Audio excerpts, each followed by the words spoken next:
The Entrepreneur's Library, episode 55. Welcome to the Entrepreneur's Library, the only book-centric podcast that reviews all the top-selling business books and shares authors' perspective firsthand.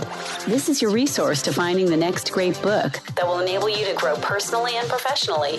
Welcome your host, Wade Danielson. Thank you for joining us on the EL. Today we have Pejman Ghadimi, author of Third Circle Theory. Welcome, Pejman, and thank you for joining us on the Entrepreneur's Library. Hey, thanks for having me. Absolutely. Now, will you take just a moment to introduce yourself and tell us just a little bit about you personally? Sure. My name is Pejman Ghadimi, and I'm the founder of Secret Entourage, which can be found at secretentourage.com. I'm also the author of Third Circle Theory, and my background was spending about 6 years as an executive vice president in a Fortune 500 bank. And then from there, went on to start 2 7-figure businesses, one in the consulting area, the other one in the luxury lifestyle arena, one by the name of VIP Motoring, the other one by Secret Consulting, and then later found that money was no longer the focus of my life, and therefore founded Secret Entourage to help younger individuals who don't have access to great leadership, mentorship, or education find the real life knowledge for free out there. Great. Thank you for sharing that. Now let's jump right into your book that you just talked about, Third Circle Theory, which was made available for purchase on February 2nd, 2013. And Pejman, we're going to move quickly, but here's some of the top questions that our listener/reader would love to get answered. And the first one is, what was the inspiration behind writing Third Circle Theory? The inspiration was really my mom. My mom was the inspiration that kind of led me to becoming very self-aware. And the book's ideology is about helping others become very self-aware. So I think the inspiration was ultimately seeing her life of sacrifice and really giving birth to that through all of that learning that I've had the opportunity to learn through the years into this book. So there will be roughly 100 plus books that'll come out each month, according to Amazon at least, on entrepreneurship in general. So this next question I really appreciate because it gives you the opportunity to kind of separate your book from others. But what differentiates your book from others regarding the same topic? First off, most entrepreneur books out there are actually business books. They're not entrepreneur books. Very, very few books actually break down the difference between business and entrepreneurship. Business is about profit. Entrepreneurship is about value creation. And so there's two completely different faces to something that's been merged together by society in general. But also, my book is not really an entrepreneur book. It's more like entrepreneurial awareness and, in general, life awareness. And so it is about the birth of entrepreneurship or how entrepreneurship comes into the mix of someone's life. But the book itself has no relevance in terms of business aspects and how to actually market your business and do these things. It's rather a reflection of one person's self through the different stages they go through in life in order to become entrepreneurs. So based on what you were just discussing, is this the kind of book that the reader should engage in by reading from front to back? Or is this one that you would recommend that they jump in and grab what they need at that exact moment and jump back out? So I'm glad you brought that up. It's the exact opposite. I want everyone to read this book from the first line to the last line. And if you don't, you won't actually understand the core concept of the book. We've had many people that have reached out to me and said, hey, it's not teaching me how to run my business. And the first question I ask them is, have you actually read the book? And they say, well, I've looked at these sections. And I'm like, well, then there is no way you're going to learn anything if you actually haven't read it from beginning to end. Okay, perfect. I'm glad you mentioned that. So now we're to my favorite part, and that's now that we've kind of done some background behind the book, the inspiration, how to engage, how to read, that kind of stuff. But now I'm really going to hand over the mic and allow you to just take us through. Pretend like this is this is someone this is an entrepreneur that's on their way home, and they want to know if your book is their next great book that's going to help them personally or professionally. So can you take us through it? Yeah, absolutely. So first off, let me say that about the book. The book is written in a manner that creates self-reflection throughout the whole book. So ultimately, I describe a lot of aspects that I've encountered in my life in this book. However, the book is not about me. It's about you. So if you are reading this book, you'll find yourself ultimately pausing a lot after each section and self-reflecting on if some of these things I explain are applicable to you or not. I'm just going to briefly take you through the three circles and why it's called the third circle theory. So I believe that everybody in life goes through three different circles. And so I've broken out a person's life or an individual's life into three different segments that everyone, no matter who you are, will ultimately either go through some of these or go through all of these, depending on how far you get in life. And by how far you get in life, I am not referring to how much money you make. The first circle, which is ultimately the one we're all born into, is called the circle of circumstance, the mastery of circumstance. We're all born into a situation, into an environment, and that differs for everybody, right? So some of us are born poor, some of us are born rich, some of us are born in climates that allow a lot of business to occur, and others in third world countries. Regardless of where we are born, we're still born into this world, into a circumstance. And mastering circumstance is one of the key things we must do in order to be able to be effective in our lives. And what I mean by that is the day you decide or choose that you actually understand that whatever your circumstance is, it is not the reason why you're going to be successful or not successful, then it is the day where you take control of your life and no longer allow side distractions and the circumstance you're in today to prevent you from moving forward. Things like fears, goals, habits, these are things we're all born with and that we all are adhere to based on the environment we're born into, but we don't have to. And so the first circle teaches you the mastery of circumstances, how to take control of your life, regardless of how good or bad it is, regardless of what fears you face, regardless of what emotional instabilities are around you. How do you actually master the environment around you to be able to proceed to the second circle? And what the second circle is, it is the mastery of society. A lot of people understand that regardless of where you are, you belong to a society. If you're in the United States, you have one society. If you're in a different country, it's different. But regardless of what it is, you're still part of a society. And no matter how advanced or behind that society, you still have to learn to master it in order to gain a voice in it. Part of mastery of society involves making money. Think about it, like society in general, it is the overall consensus that money is a measure of success for society, not in life, but just in society. And therefore, without learning how to make money, it's very hard for a society to actually hear out what you have to say. Most people we see in the media, most people that we see being interviewed are people who have had success in one way or another in their field. And typically that success is defined by society as the amount of money they've made. And therefore they earn a voice within that realm. So it's important in life that no matter how much of an outcast we want to be or how much of an individualized person we want to be and we want to differentiate ourselves from the world, go out there and make an impact. Nonetheless, we have to learn to master the element of the society we live in. We need to understand how to actually make money so that we're able to actually function and go past it and actually follow through with what we want to follow through, not what we have to do. And so most people get stuck in the second circle. And the second circle is ultimately the difficult one for people to get over because they're not able to get past, the fears from the first circle. They're not able to kind of allow take control of their circumstance, right? So people often get stuck between the first and second circle.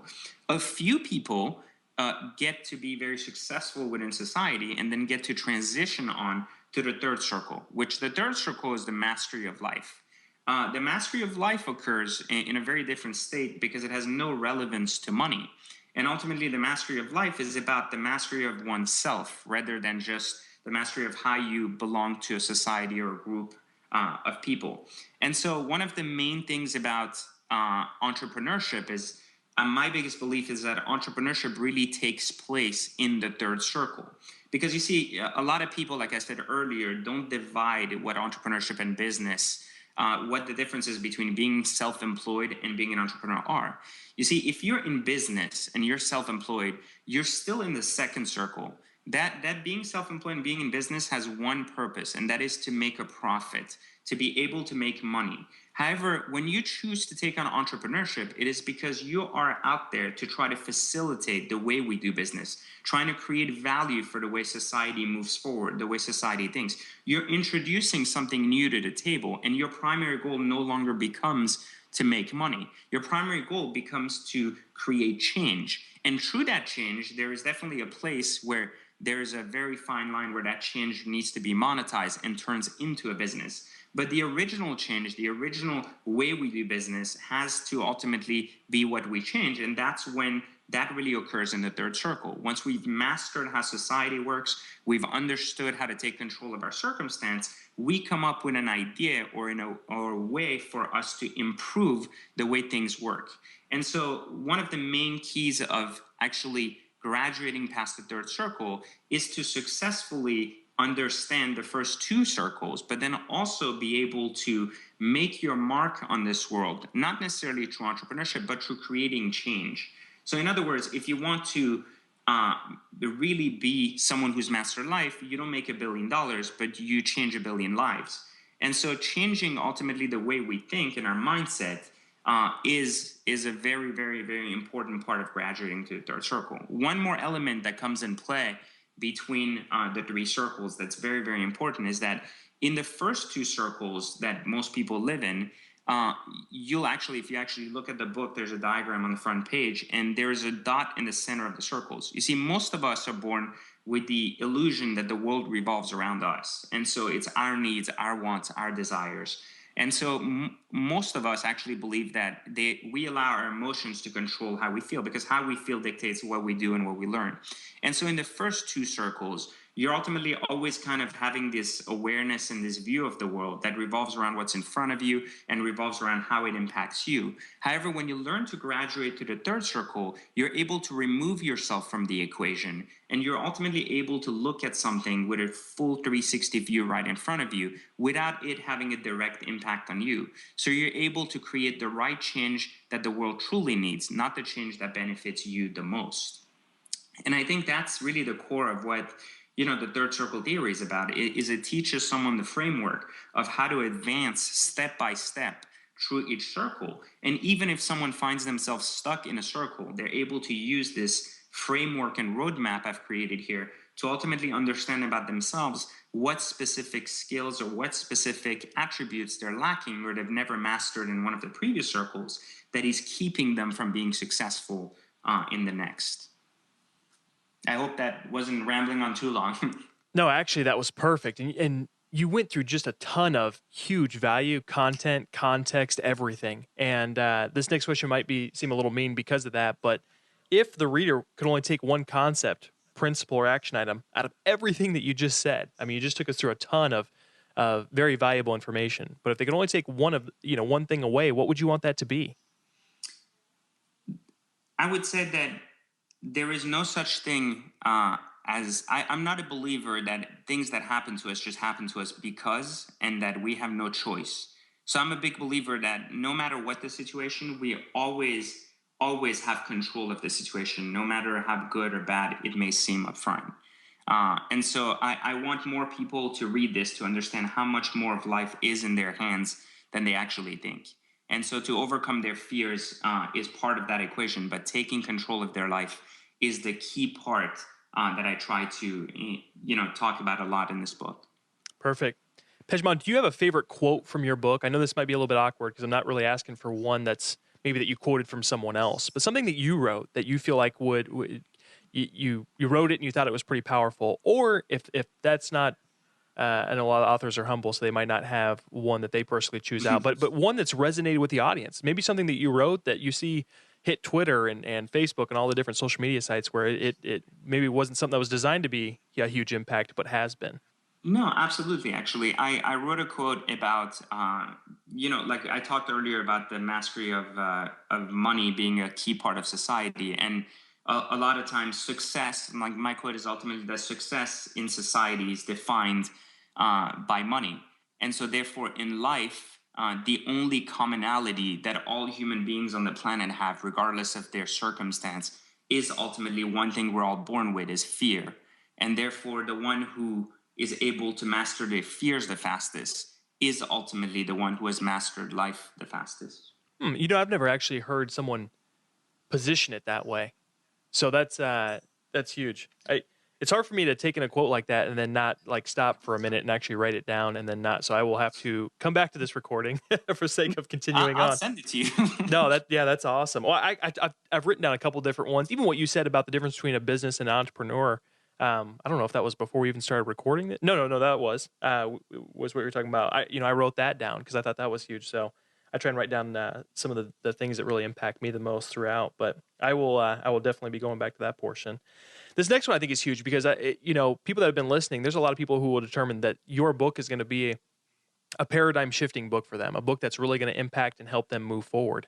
And so what we're asking is, what is a book that you've read, and it can be more than one, but what's a book that you have read that has really impacted your life and created a large paradigm shift for you? Believe it or not, I haven't read that many books. I was never a big reader. However, I did not too long ago have a chance to read a book that I felt had a lot of amazing value. It was called Start With Why by Simon Sinek. I appreciated that book simply because the core message behind that book was focused on leadership in terms of leading people rather than just leading a business. And I felt there was a lot of good value in there in terms of understanding the core principles of what true leadership really is. So you said that you're not the biggest reader out there, but what is your favorite way of taking in content? Are you huge into podcasts, conferences? What's your favorite source? I'm a big believer, and I talk about this a lot in Third Circle Theory, that we are a byproduct of our observations. And so my biggest way to learn is to observe people, and it's to observe behavior. And I've done that for so many years, and that it started with just observing my mom struggle through her life to observing other successful people I've had around me and how they do things. And it's not just copycatting what they do, but rather taking in what they do and really breaking it down in my own head and seeing and reinforcing my belief system. I think that's the main thing, is when I watch, and I believe most people, when our eyes see something we deem to be possible, then it evokes our curiosity and pushes us to that level where we seek even more information on the topic. No, that's great information. Pejman, before we depart, can you recommend the best way for our listeners to get more information on you and your book? Absolutely. You should visit, if you want more information on myself and all the different companies I've built over time, just visit www.pejmangedemi.com. And then if you would like to actually pick up the book or get more information about all the books that actually come with Third Circle Theory itself, just visit www.thirdcirclebook.com. Thank you so much for coming on today and sharing your book with us. No, my pleasure. Thank you for having me once again. Absolutely. As always, thanks again for listening in today. If you would like to get your hands on Third Circle Theory or any of the other resources mentioned by Pejman, just look at the show notes at theelpodcast.com. Looking for your next book idea? Head over to theelpodcast.com, where Wade shares his amazing resource, the top 10 business books recommended by over 500 entrepreneurs, with you for free. That's theelpodcast.com. Till the next time, keep it on the EL.